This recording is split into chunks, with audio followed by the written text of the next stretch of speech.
Bonjour à tous, dans cette vidéo, nous allons voir comment itérer sur les éléments d'une liste en Python.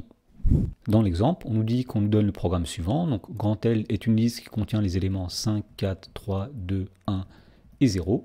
On nous dit for nombre in grand L, print nombre puissance 2, puisque la double étoile signifie puissance. Alors avant de répondre aux questions, on va commencer par faire un petit rappel.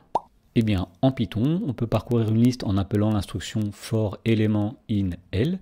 Dans ce cas, la variable élément prend successivement toutes les valeurs de la liste grand L, et on dit alors qu'on itère sur les éléments de la liste. Et donc dans l'exemple, lorsqu'on écrivait for nombre in grand L, la variable nombre vaudra successivement 5, puis 4, puis 3, puis 2, puis 1, puis 0.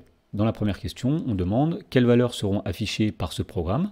Alors, puisqu'on a dit que la variable nombre prendra successivement toutes les valeurs de la liste, eh bien, à chaque fois, on affichera cette valeur-là au carré. Donc, au départ, lorsque la variable nombre prendra la valeur 5, on affichera 5 au carré, c'est-à-dire 25. Ensuite, la variable nombre vaudra 4, donc on affichera 16. Puis 3 au carré, c'est-à-dire 9.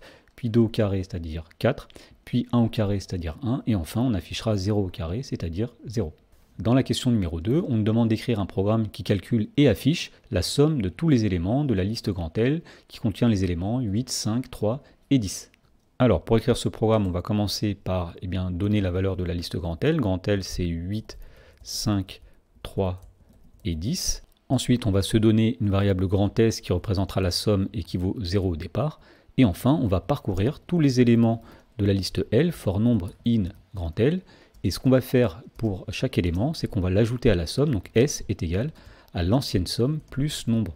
Finalement, à chaque étape, la somme augmente du nombre qu'on parcourt. Et lorsqu'on a terminé, on affiche tout simplement la somme.